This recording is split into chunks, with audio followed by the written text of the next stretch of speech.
Okay, I believe I'm recording now. So, what the heck are we looking at? Well, if you can read and read the title of the video, you know that we're looking at pickup covers. And you're like, wow, Austin, this is garbage. I can't see anything right now. So, what I'm going to do, I'm going to go over here and I'm going to turn on this guy. Boom. So, this is what we have for my pickup covers.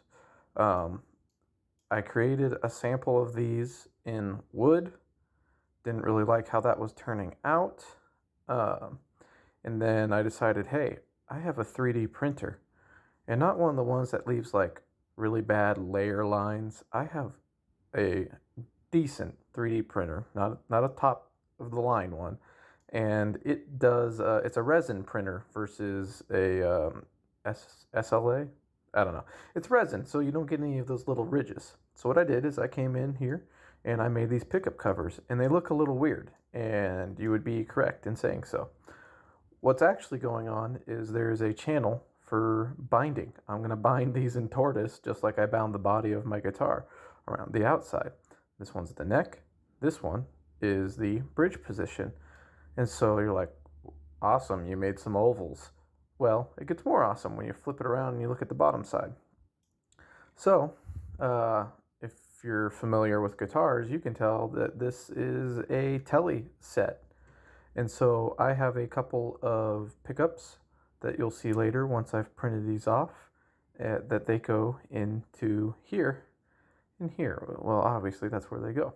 So those are my 3D model. And then if we change to my slicer, which will take the 3D model and it will slice it up into a bunch of different layers and allow for it to oops, that's not what I meant to do. Let's do a Control Z, not a Control Z on a Mac, but you know what I mean. Anyway, so this is my slicer software. It slices it into layers that my 3D printer is going to understand. And so that's basically it. Now this square here, that's the size of my print bed. It's not a very big print bed. So that kind of tells you what size we're working with. I'm going to have to do these individually. No big deal. It's just more time. And then I'm going to start with the smaller one first to waste less resin. I'm going to do them in white and I'll be able to bind them. And then the binding is actually going to stick up further because I want to create the same inlay pattern on the top that's going to fit into the little pocket that it creates when I bind it. That's the plan anyway. We'll see how it goes. So stay tuned to see that. We're going to cut away to 3D printer crap. And that's all I got for you.